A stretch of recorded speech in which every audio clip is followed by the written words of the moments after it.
Hello students, welcome to our physics lecture for 10 plus 1 medical and non-medical stream. Today we are going to continue chapter that is chapter 6 work, energy and power. At Google Meet before this we can already done with the topics that is potential energy, kinetic energy, calculus method to derive the formula of potential energy and calculus method to derive the formula of the kinetic spring. Now it's time for to continue with the elastic collisions in one dimension and to determine the final velocities. So this one is the part of chapter 6 that is work power energy को ही हम continue कर रहे हैं that is chapter 6 elastic collisions in one dimension or to determine the final velocities. इससे पहले हम collision क्या होता है, elastic collision, non elastic collision, perfectly elastic collision, वो सब की डेफिनेशंस पढ़ चुके हैं. Now here are two masses m1 and m2 moving with velocity u1 and u2, and here are the mass during the collision and after collision it is acquiring velocity v1 and v2. If u1 is greater than u2, अगर u1 u2 से ज़्यादा है that means m1 की velocity ज़्यादा है m2 के comparison में, तो इस कंडीशन में जो m1 है वो ट्राई करने की कोशिश करेगा कि वो m2 के साथ कोलाइड करे. So here is a collision and after collision they will carry another velocity that is final velocity v1 and v2. So we have to consider the two bodies A, B having masses m1 and 2 moving initially with velocity u1 u2 in a straight line, and after collision that is elasticity. Elastical means momentum, kinetic energy, potential energy, all is going to be conserved same. Energy is going to be conserved same. Momentum of the system is going to be conserved, remains same.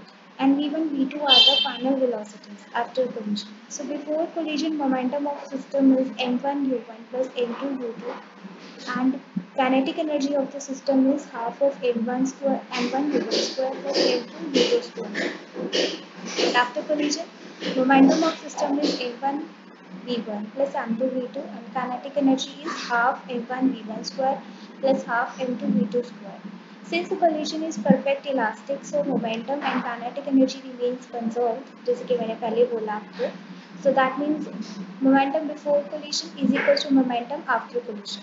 That is m1 u1 plus m2 u2 is equal to m1 v1 plus m2 v2.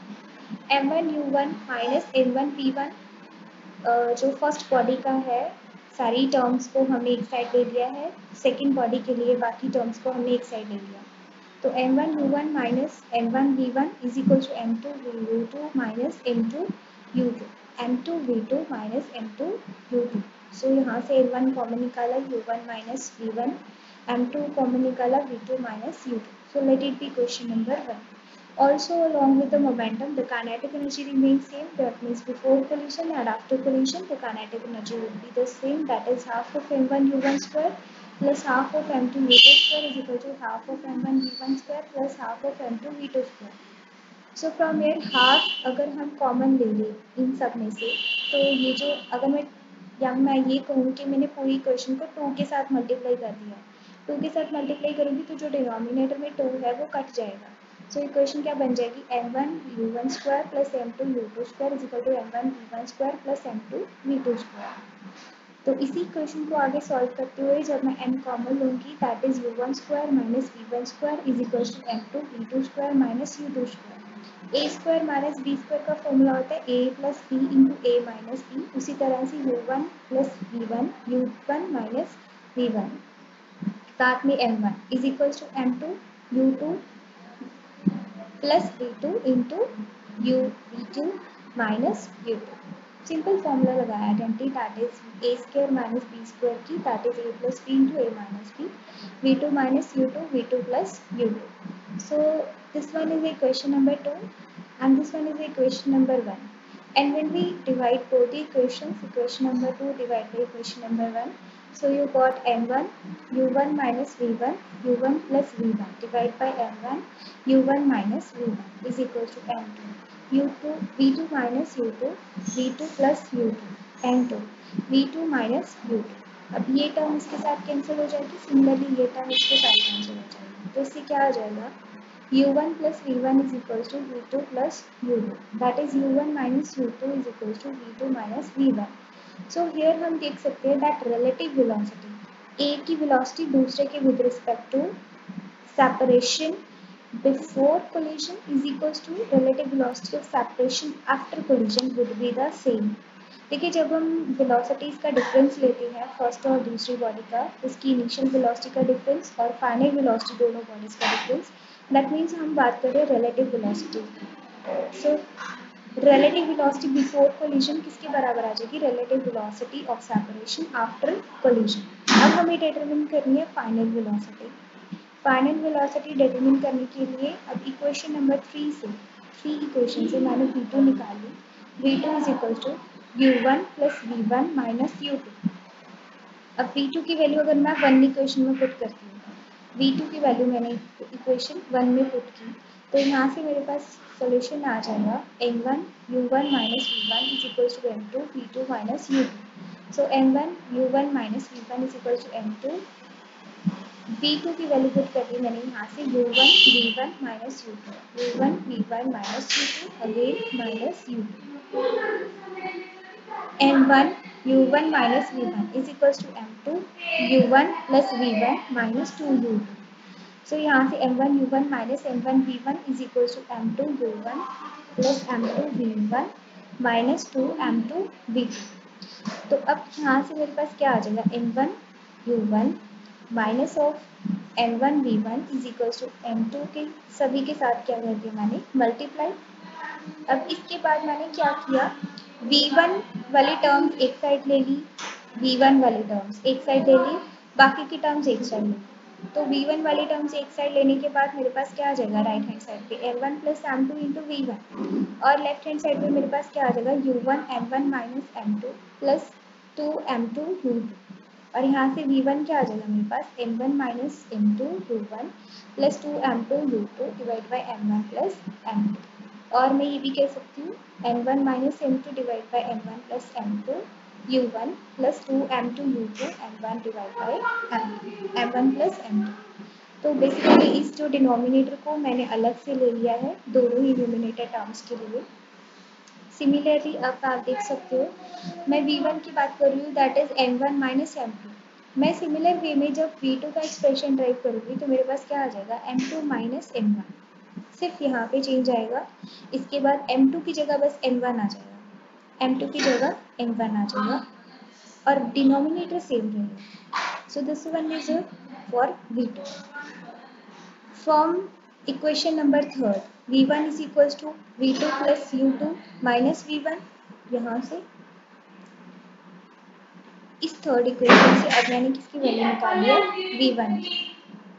v1 that is equals to v2 plus u2 minus u1। Put the value of v1 in equation number this, that is equation number 1। Equation number 1 में again हम put करेंगे इस equation में, and you got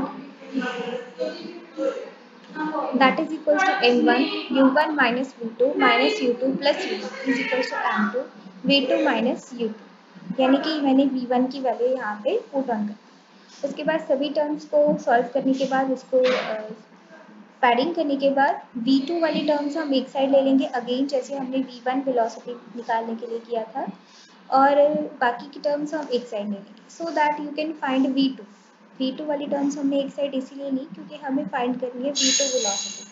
So v2 is the final velocity of sitting body, that is m2 minus m1 u2 plus 2 m1 u1 divided by m1 plus m2। So again इनको अलग अलग denominator में रखने के बाद हमारे पास v2 क्या आ जाएगी, m2 minus m1 m1 plus m2 u2 plus 2 m1 u1 divided by m1 plus m2। So special cases when masses of two bodies are equal, अगर दोनों masses equal है m1 is equal to m2 is equal to m2, तो इस condition में हम अगर इस equation में a और b जो हमने इक्वेशन निकाली that is velocity 2 and is velocity 1, इन इक्वेशंस में जब हम पुट करेंगे तो हमारे पास m minus m divide by m plus m u1 plus m2 m2 u2 divide by m plus m, that would be I one eight v1 is equals to 0 plus 2m u2 divide by 2m। इसके साथ ये cut हो जाएगा और ये 0 बन जाएगा और हमारे पास आ जाएगा कि वेलोसिटी जो फर्स्ट की है इनिशियल वेलोसिटी, वो सेकेंड की फर्स्ट की जो फाइनल वेलोसिटी है वो सेकेंड की इनिशियल के बराबर हो जाएगी। सिमिलरली जब हम v2 में पुट करेंगे तभी हमारे पास ये रिलेशन आ जाएगा। नेट सेकेंड की जो फाइनल वेलोसिटी है वो फर्स्ट की इनिशियल वेलोसिटी के बराबर आ जाएगी। सो यहाँ से हमने देखा कि इनकी जो वेलोसिटीज हैं वो इंटरचेंज हो गई हैं, hence the velocities got non interchange when two bodies of equal masses undergo elastic collision in one dimension and their velocities are just interchanged. Next case है कि अगर जो मास m1 है वो कैपिटल हो, बहुत ज़्यादा हो मास m2 से, so that is mass of colliding body is very very large and mass of second body and second body is at rest. Okay, हमने ये मान लिया कि जो मास है वो फर्स्ट बॉडी का इतना ज़्यादा है कि जो सेकेंड वाली बॉडी है उसका मास वो रेस्ट पे ही रहे, second body is at rest. So m1 is greater than m2, so and u2 is 0 क्योंकि हमने माना कि सेकेंड बॉडी रेस्ट पे है, so that means initial velocity of u2 is 0 और मास भी बहुत ज़्यादा कम है, so we can take it as its mass is negligible. तो इस केस में जब हम m2 को 0 एज्यूम करके और u2 को 0 पुट करके हम इक्वेशन निकालेंगे a और b, तो v1 आ जाएगी m1 minus 0 divide by m1 plus 0 u1 plus 2। इसके साथ सभी कैलकुलेशंस करने के बाद आपके पास v1 is equal to u1 प्लस 0, that is v1 is equal to u1 इस a और b इक्वेशन में, यही जहाँ पे हमने निकाली थी कि v2 वेलोसिटी और v1 वेलोसिटी। इस इक्वेशन में जब हम ये सेकेंड केस की जो एडजस्टमेंट्स हम लोग पुट करेंगे पैरामीटर्स, तो हमारे पास v1 u1 के बराबर आ जाएगी और v2 डबल ऑफ u1 के बराबर आ जाएगी। इसका मतलब कोई भी हैवी बॉडी जब किसी इलास्टिक कोलिजन के अंदर जाती है विद अ लाइट बॉडी जो कि रेस्ट पे है, तो जो हैवी बॉडी है वो चलती रहेगी अपनी खुद की ही वेलोसिटी से, यानी कि उसकी वेलोसिटी में कोई भी डिफरेंस नहीं आएगा, but the light body starts moving with double the initial speed of heavy one. पर जो लाइट वाली बॉडी थी जिसका मास निग्लिजिबल था उसकी स्पीड डबल हो जाएगी, किसके हिसाब के साथ, हेवी बॉडी के हिसाब के साथ। That's it, thank you so much.